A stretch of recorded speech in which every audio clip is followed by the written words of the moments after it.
Hi, thank you all for coming. I'm Mark Crispin Miller. This is our first Tuesday series here at the bookstore, where we tend to focus on books that run the risk of being overlooked or unfairly attacked because of their subject. Now, I'm hopeful that that fate won't befall tonight's book, The Battle for Gotham, which has already started to get reviews, very good reviews. It's a wonderful book. I recommend it very, very highly. After Roberta's talk tonight, you'll be able to buy a copy, and she will gladly sign it for you.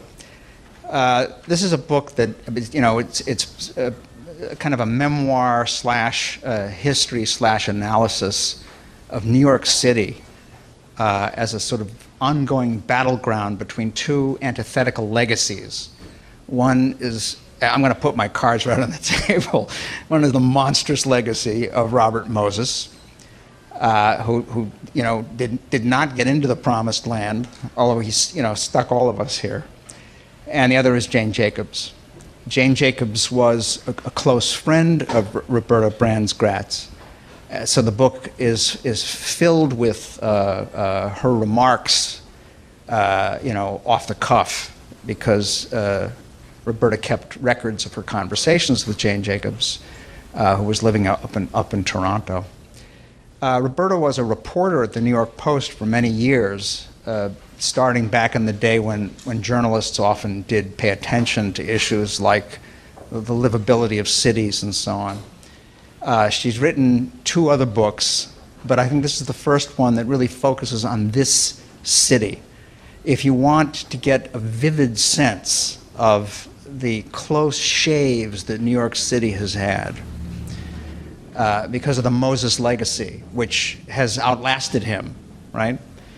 If you want to get a close sense of the narrow escapes that New York has had and the deep wounds that legacy inflicted on the city, and at the same time a sense of how human activity, what Roberta called, this is a phrase she's invented, urban husbandry, has helped us to sort of heal the city over time. But a full recovery will require constant effort and vigilance, and it will definitely require a close acquaintance with this terrific book. Roberta's going to talk for about 20 minutes and then take your questions. So please do join me in welcoming Roberta Gratz.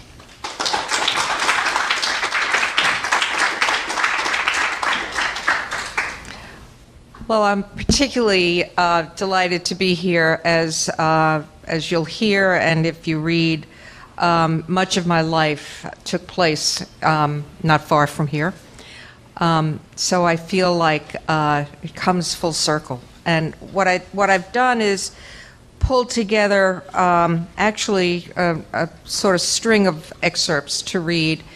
And then I really welcome not just questions, but challenges. This is a very straight argument in this book, and it's very black and white.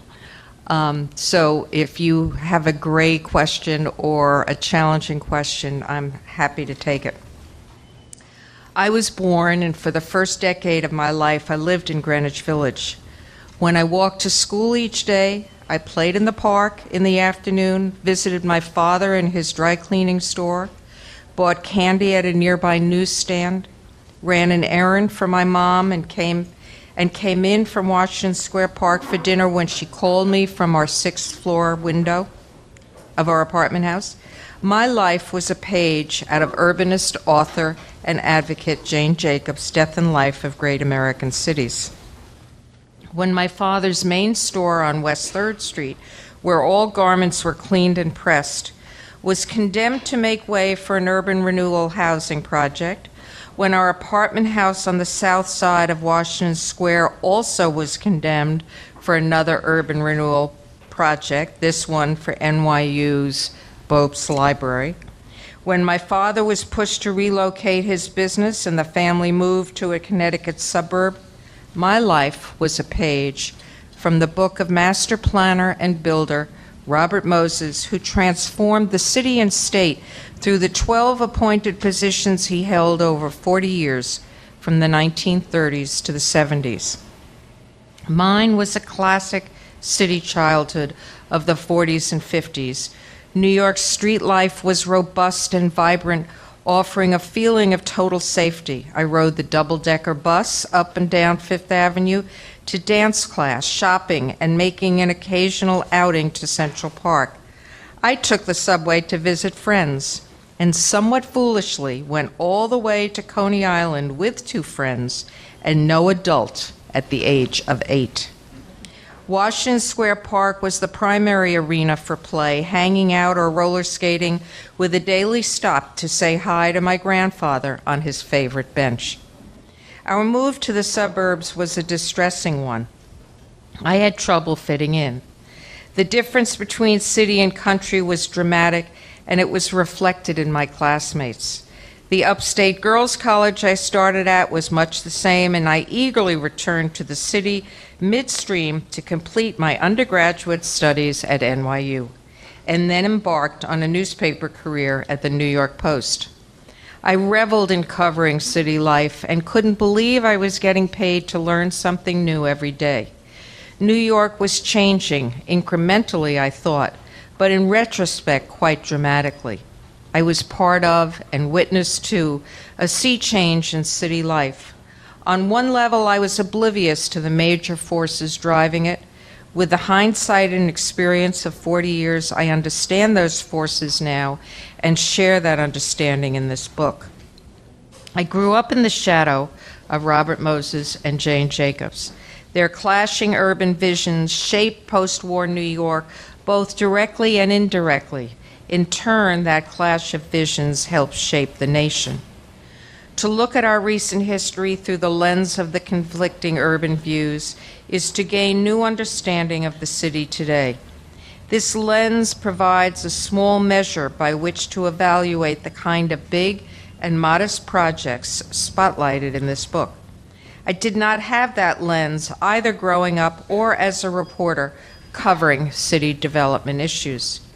2 things helped develop that lens for me: reading Robert Caro's Power Broker when it was published in 1974, and reading, meeting, and developing a lasting friendship with Jane Jacobs in 1978.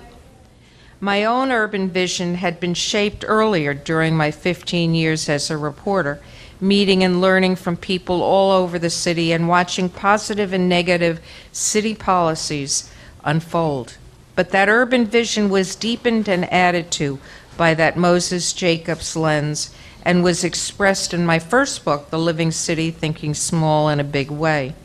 Urban husbandry was the term I coined in that book to describe a regeneration approach that reinvigorates and builds on assets already in place, adding to instead of replacing long evolving strengths. From the mid-60s to the late 70s, I reported on the impact of the great social and economic dislocations in the city, but I had no knowledge of the role of Robert Moses in shaping urban policies locally and nationally until Caro's extraordinary, well-researched, and thorough opus. I had heard a little about Jane Jacobs' activism in Greenwich Village, but I had not read Death and Life. When I finally did read it, just before I was heading to Toronto to meet her, I discovered a way of understanding the city that I could relate to, a way that I had instinctively come to believe during years of reporting, an understanding that Jane believed all keen observers are capable of developing on their own. Over the years, she challenged me, broadened my thinking, and encouraged me to look, observe, and understand way beyond what I had already learned. This book looks back on the city as I first experienced it growing up and then wrote about it for the Post. By using the Moses Jacobs lens, I come to a different conclusion than many experts on how the city reached the ultra-successful and constantly adapting condition of today. The perspective of time is very useful. As a native New Yorker, My life and the life of the city are one. I have watched the changes in the Greenwich Village of my birth, lived the ascent of the Upper West Side with my husband and children, felt the impact of dubious city economic policies through the ups and downs of my husband's family-owned manufacturing business. All these experiences inform my observations and reporting, and add focus to today's debates. Many of the issues I covered were of the moment: historic preservation, planning, community rebirth, the Westway fight. I draw from those stories in this book in part to look at where we were and how we evolved from that negative era, how New York repaired itself, to borrow Jane's word. Our city's recent past, as revealed in this book, will surprise many. It is my contention that the Moses policies were largely responsible for the torn-apart, fallen city that brought us to the worst in the 1970s.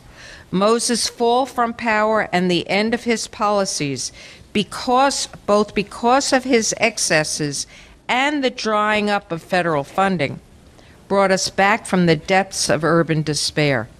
It is also my contention that the modern city of today, that some would give Moses credit for, evolved despite damage he wrought. It is ridiculous to think that we couldn't build roads, construct public housing, or create parks without Moses. Europe rebuilt whole cities after the war without destroying the urbanism that had been bombed away. Alternatives to Moses' plans were always available that did not erase neighborhoods, undermine social capital, and wipe out long-standing economic investment. Once he was gone, alternative options had a chance. For good reasons, the rebound of the city as a magnet for talent and improved neighborhoods all occurred after Moses' departure.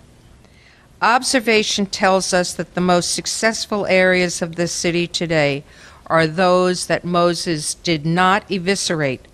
The most troublesome are the ones he did.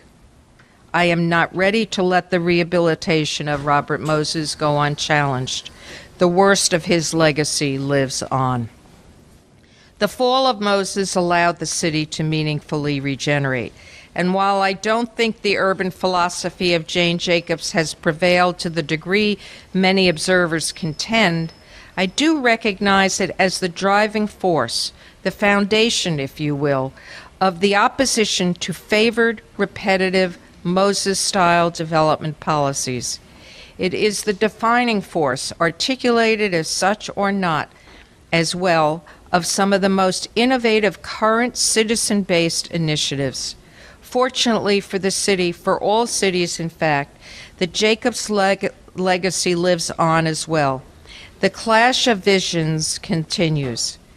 This book tells the tale of two cities reflected in two very different and competing urban views.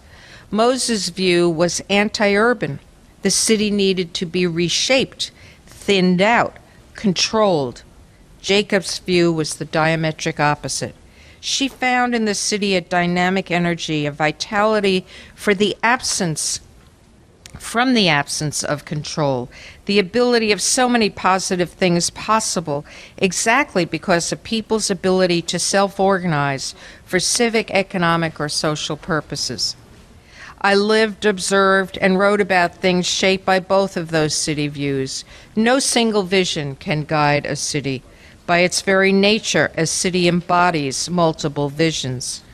This book explores their world and mine, and in the process offers another particular view of what can be seen. Moses started in the 1920s, Jacobs in the late 50s and early 60s.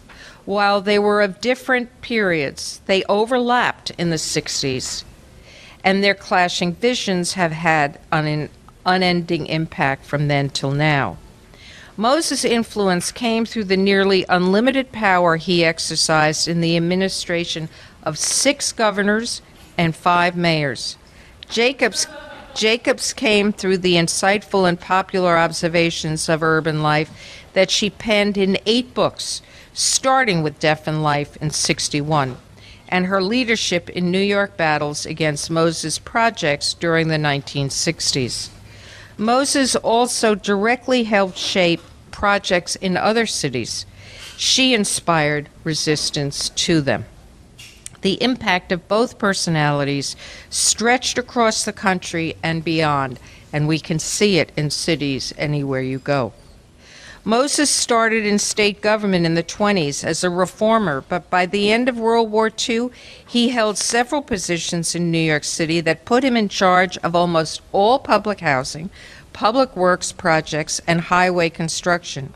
He learned to use the system he helped to reform in order to amass power on a scale never seen before or since. Eventually, his autocratic approach to massive highway building, park creation, and large-scale public housing construction led to urban policies that were elitist, top-down, efficiency-based, expert-dependent, technocratic, and anti-democratic. Moses' policies were totally dependent on large government subsidies under national and local programs he helped to create. Moses, through his vision of how he thought things should be, shaped the physical city and, in consequence, the social and economic life of its inhabitants. His vision derived from the popular design theory of the day promoted by French architect Le Corbusier in his 1925 Plan Voisin for Paris, which both called for the demolition of the historic core of Paris and its replacement by high-rise towers in the park. In a footnote, I report that not long before she died, I asked Jacobs, "What would you like to say to Corbusier or his followers?" She replied in atypical, direct, and dismissive manner. People influenced by him are not interested in how cities function. So what am I going to talk to them about? Accuse them of not being interested in how cities function? No. Ask them what they think is a portrait of a city economy, where it comes from, what it does, where it's going? They don't know, and they don't think about that. I don't have anything to say to these people. Jacob saw value and logic in the sometimes messy and traditional neighborhoods where work, play, residences, industry, retail, and education lived cheek by jowl in a variety of building styles, ages, and scale, what she termed real mixed use. Moses, however, saw in the same places sprawling chaos that needed replacement, with functions spatially separated from each other. He was about ideology, she about observation. He was power, she was common sense. Moses saw static form, she saw process. Jacob celebrated the complexity of the urban fabric, recognizing it as a web of interconnections and interdependencies. Moses called for cleaning it up and imposing efficiency and order. Jacobs advocated interventions in scale with what exists, not, by the way, just like the village as too many people suggest. Moses planned interventions as replacements for the time-woven fabric. Jacob saw wisdom in the observations and proposals for change from local residents and business people whom Moses disdained. The pedestrian was central in Jacob's view, the car in Moses. Jacob saw regeneration potential in well-worn, solid neighborhoods. Moses saw blight and prospects for clearance in new projects. Jacobs viewed social and economic problems as needing social and economic solutions, identifying what positive elements could be added to alter the negative dynamic. Moses promulgated the illusion that spending money on the physical plant solves social and economic problems. Jacobs defined economic development as new work added to older work. Moses defined it as building new buildings for economic activity not identified. You can't build the ovens and expect the loaves to jump in, Jacob said of Moses' definition of economic development. Jacob's focused on the yeast and the loaves, Moses on the ovens. I'm afraid that definition of economic development, unfortunately, is still with us today. Moses advocated an efficiency of scale. Jacob said, "Small is not necessarily beautiful, but economies of scale are a myth." Moses' projects depended on big government financing. Jacobs abhorred big government underwriting. Quote, "Loans, grants, and subsidies are golden eggs, which, being only gold, do not hatch goslings." The Jacobs ethos emerged even before her name was attached to it, in reaction to the Moses philosophy and policies.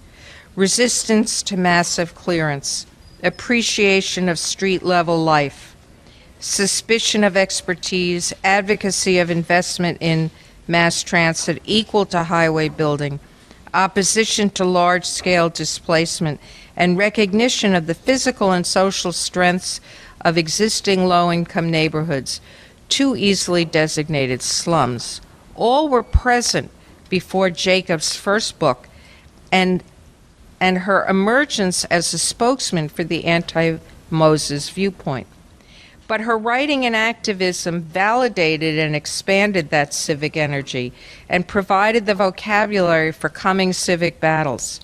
Before I knew of Jacobs or had read her, I was drawn to the stories in this city reflecting that resistance. They formed the core of my reporting at the New York Post back then. Moses' power collapsed in the late 1960s due to his own overreaching and the intensity of the growing opposition to his projects. He couldn't sustain such a monopoly on power. The physical and human cost of the massive dislocation of residents and businesses all over the city became too high. And by the way, no one has ever calculated. I tried to find this, and I even tried to add it all up, how many people and businesses were displaced.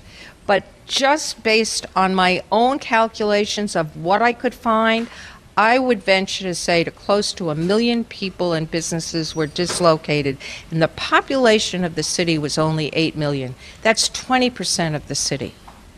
That's enormous. So while he falls due to political overreaching, the Jacobs voice gains strength because it is populist, anti-political, at least anti-party politics, citizen-based instead of expert-reliant. So challenges to the highly planned mechanistic strategies of building that Moses epitomized were in the air. Jacob's writing, and I go into great detail in the book, and this is very enlightening, it was to me, of the people who were writing before her, and at the same time going back to Rachel Carson and the whole environment movement, and in sociology and in a number of fields. So we have to get over the idea that she was alone out there, and that both puts her in perspective in a way that deserves to happen. Jacob's writing paralleled this humanistic trend. The city was not a machine for living, Jacobs argued, as architect Le Corbusier had pronounced. Urban life could not be reduced to engineering models for traffic, housing, entertainment, or employment. Ultimately, the world is too complicated for such simplistic approaches to the complex web of urban issues. Jacobs challenged the emperor's new clothes when she said quite simply, "Things don't happen the way the experts say they do or should. Observation proves otherwise." She exposed the falsehood of expert predictions such as, if you move people out of tenements and into high-rise housing blocks, crime will drop. If you build more roads, traffic will ease. If you direct the arts into cultural islands, the arts will be enriched. If you wipe out the messy mix of small and large companies, incubators, and corporations, the city will grow. If you provide efficient new facilities in separated districts, the economy will improve. Jacob's observations of real city life shows these predictions were just not true. Crime doesn't go down if you move people out of tenements. Traffic doesn't get better if you build more roads. Artistic life isn't richer if you create malls for the arts. Economy doesn't improve by separating uses, trying to make the city efficient and wiping out the organically evolved diversity of businesses. She understood early the issues of urbanism and sustainability in both economic and environmental terms, but not until her later books did she focus directly on them. The complex underpinnings of the society defied re-engineering by experts, she argued. Universities and other intellectual institutions deceive the public into thinking urban issues are distinct and separate. Observe, observe, observe, and listen, Jacobs challenged the experts with the publication of her first book. On the ground, people were doing what she wrote about. They were doing it intuitively, and she observed and learned from them, distilling the essence of what they did and validating both their observations and strategies. Early in Death and Life, for example, Jacobs cites her visit to public housing projects in East Harlem, where social workers opened her eyes to the failures of public housing design and development. The extraordinary impact on her thinking is clear. This one excerpt about East Harlem speaks volumes. There is a housing project, she wrote, with a conspicuous rectangular lawn, which became an object of hatred to the project tenants.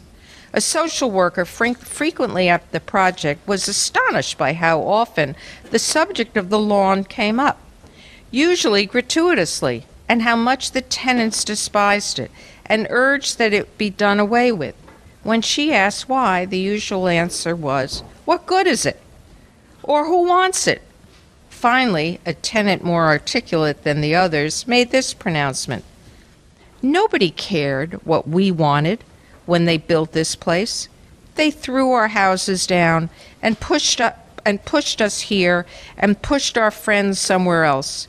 We don't have a place around here to get a cup of coffee or a newspaper even, or to borrow 50 cents. Nobody cared what we need. But the big men come and they look at the grass and they say, 'Isn't it wonderful? Now the poor have everything.'" On the one hand, Jacobs gave voice to popular sentiments. On the other hand, she was too sophisticated and much too complicated a thinker to be just a voice.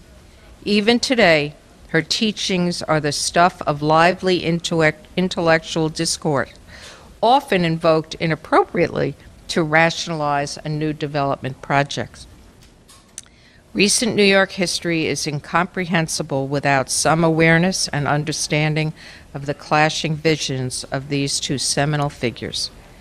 Through the Moses Jacobs lens, one recognizes the distinctions between genuine examples of regeneration and those that are only labeled deep. Genuine regeneration's critical value to the city's economy and social and physical framework become clear. Equally important, the wrong-headedness of some current Moses-style projects reveals itself as well. And now I would like your questions.